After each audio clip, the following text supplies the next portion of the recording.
Today we're going to explain and demonstrate a standing dependent pivot transfer. First off, what is a standing dependent pivot transfer anyway?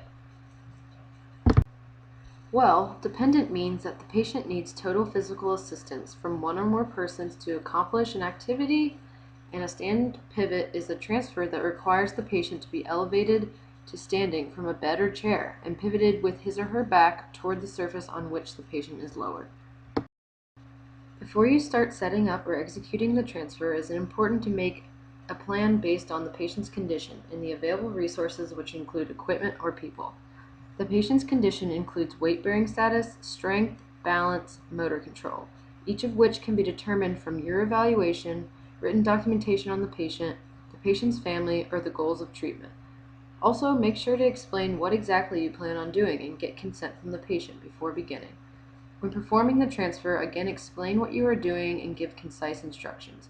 Finally, encourage the patient to participate mentally and physically as much as they can.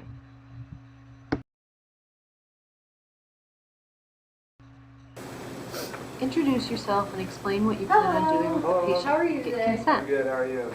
I'm good. My name's Kate. I'm going to be your physical therapist today. Okay. I'm going to help you get into bed from the wheelchair. What we're going to be doing is we're going to be coming up here to the side of the bed, standing, and then swiveling and sitting back down. Okay. How's that sound? That sounds good. Okay.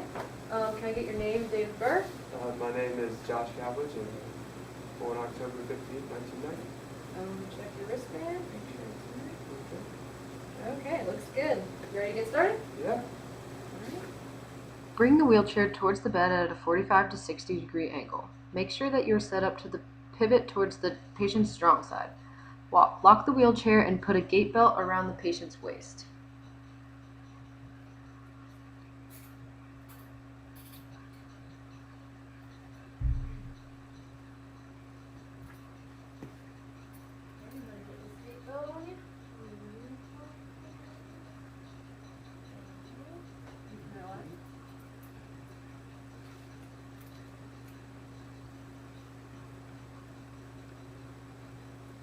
Make sure to snug, as this is what you'll be using to lift and pivot the patient.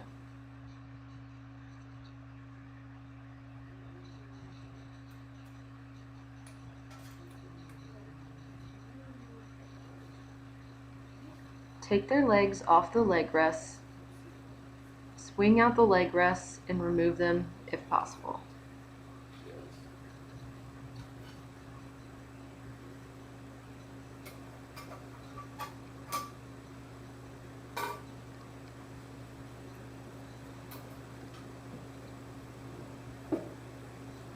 Now, remove the armrest from the side that the final destination is on and start to scoot the patient towards the end of the surface they are sitting on by moving one hip at a time.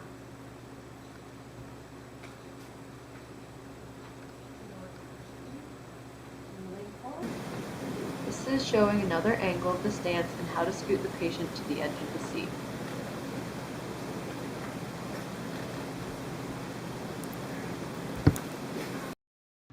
Some things to consider before executing the transfer. This kind of pivot should not be attempted alone with a large patient. In our situation, the patient is larger than I can lift by myself, so I had an assistant come in and help with the transfer. If a gait belt cannot be used, a sheet can be placed under the patient's buttocks and used to complete the transfer. It is also beneficial to consider blocking the patient's knees, as this will increase stability of the lower extremities. Remember to stabilize the patient's legs. Grab the gait belt at the sides and clear the armrest or wheel of the wheelchair. Count off the transfer while shifting the patient's weight forward for momentum. Have the assistant stand in the space between the chair and the bed and help position the patient's hips towards the bed. When lifting, keep the back straight and straighten out your legs. When going back from the bed to the chair must be moved to the other side because you must always pivot to the strong side. And that's how a standing dependent pivot transfer is done. Thanks for watching.